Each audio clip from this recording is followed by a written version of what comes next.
Hello और नमस्ते। तो चलिए आज मोशन के फंडामेंटल्स यानी काइनेमेटिक्स का एकदम फटाफट स्टाइल में पोस्टमार्टम करते हैं।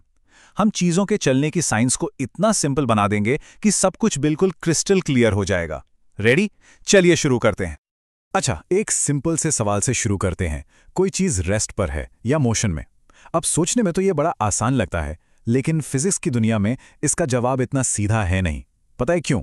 क्योंकि कोई चीज़ रेस्ट पे है या मोशन में, ये पूरी तरह से इस पर डिपेंड करता है कि उसे देख कौन रहा है, ऑब्जर्वर पर।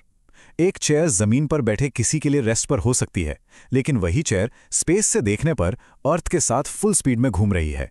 यहां सब कुछ रिलेटिव है। तो चलिए सबसे पहले कोर कॉन्सेप्ट को पकड़ते हैं। हम ये देखेंगे कि एक ऑब्जेक्ट ने जो टोटल रास्ता कवर किया है और उसके स्टार्टिंग और एंडिंग पॉइंट के बीच का जो सबसे छोटा रास्ता है, इन दोनों में आखिर फर्क क्या है। ओके, तो यहां दो इंपॉर्टेंट वर्ड्स का गेम है, डिस्टेंस और डिस्प्लेसमेंट। डिस्टेंस का सीधा सा मतलब है टोटल कितना चला, यानी पाथ की पूरी लंबाई। लेकिन डिस्प्लेसमेंट वो थोड़ा स्मार्ट है, वो सिर्फ स्टार्टिंग और एंडिंग पॉइंट के बीच की सीधी लाइन देखता है। एग्जाम्पल से समझो, मान लीजिए कोई 4 मीटर आगे चलता है और फिर 90 डिग्रीज मोड़कर 3 मीटर राइट जाता है, तो उसका डिस्टेंस कितना हुआ? 4 + 3 यानी 7 मीटर। लेकिन डिस्प्लेसमेंट, अरे सिंपल पाइथागोरस थ्योरम लगा दो, वो होगा सिर्फ 5 मीटर। ठीक है, दूरी का सीन क्लियर है। अब अगला सवाल, कितनी तेजी से चला? लेकिन यहां भी एक ट्विस्ट है।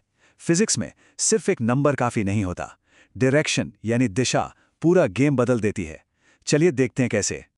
ये है वेलोसिटी, और ये सिर्फ रफ्तार नहीं है बॉस। स्क्रीन पर जो फॉर्मूला है v = dx/dt, इसका सिंपल सा मतलब है डिस्प्लेसमेंट वक्त के साथ किस रेट से बदल रहा है।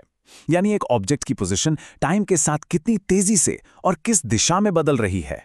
वेलोसिटी एक वेक्टर क्वांटिटी है, मतलब इसमें वैल्यू और डायरेक्शन दोनों होते हैं।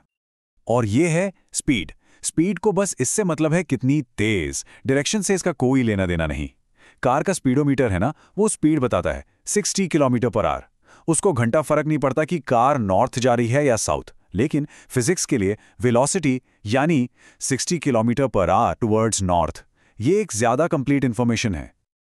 रियल लाइफ में चीजें हमेशा कांस्टेंट स्पीड से नहीं चलती, राइट? और ना ही मोशन। तो अब हम उस सिचुएशन में आते हैं जहां चीजें स्पीड अप या स्लो डाउन होती हैं, यानी जब मोशन कांस्टेंट नहीं होता। जरा सोचिए, गाड़ी का एक्सेलरेटर आखिर करता क्या है?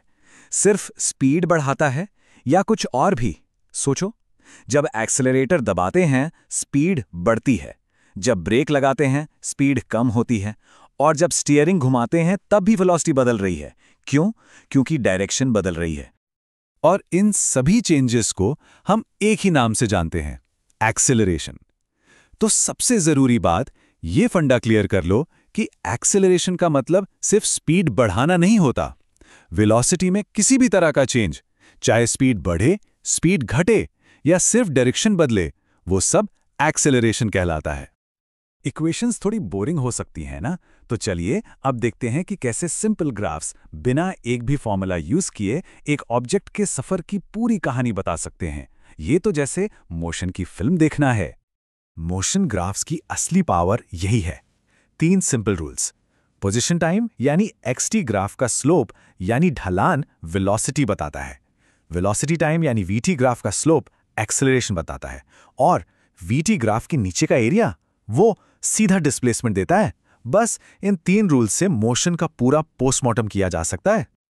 और अब एक सुपर ट्रिक, एक हैक समझो इसको। पोजीशन टाइम ग्राफ को देखो, अगर कर्व ऊपर की तरफ खुला है एक हैप्पी फेस की तरह, तो एक्सेलरेशन पॉजिटिव है, और अगर कर्व नीचे की तरफ है एक सैड फेस जैसा, तो एक्सेलरेशन नेगेटिव है।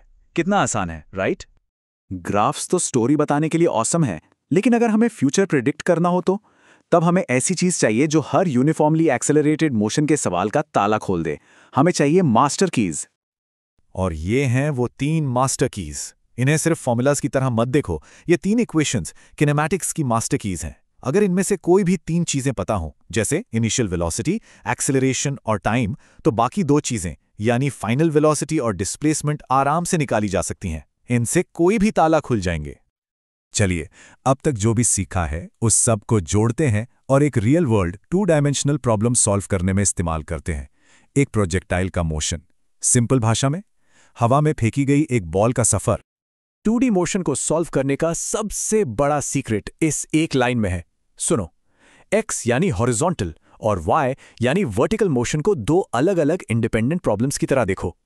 जब हॉरिजॉन्टल मोशन को सॉल्व कर रहे हो तो ग्रेविटी या वर्टिकल मोशन के बारे में भूल जाओ, और जब वर्टिकल मोशन देख रहे हो तो हॉरिजॉन्टल स्पीड से कोई मतलब नहीं। ये टेबल इस कॉन्सेप्ट को बिल्कुल साफ कर देता है, जैसे दूध का दूध और पानी का पानी। हॉरिजॉन्टल यानी एक्स डायरेक्शन में कोई एक्सेलरेशन नहीं है, इसलिए वेलोसिटी कांस्टेंट रहती है। सिंपल। और वर्टिकल यानी वाई डायरेक्शन में वहां सिर्फ ग्रेविटी का कांस्टेंट एक्सेलरेशन है -g। तो ये तो बस ऊपर नीचे जाती हुई बॉल का केस बन गया, जिससे हम अपनी मास्टर कीज से आराम से सॉल्व कर सकते हैं।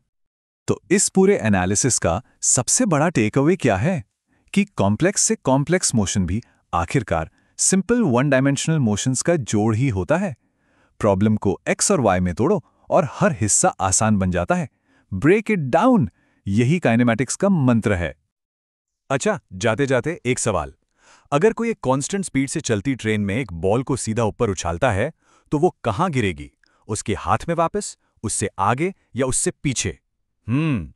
इसका जवाब इनर्शिया और रिलेटिव मोशन के कॉन्सेप्ट्स में छिपा है। इस पर सोचिए और काइनेमैटिक्स की दुनिया को एक्सप्लोर करते रहिए।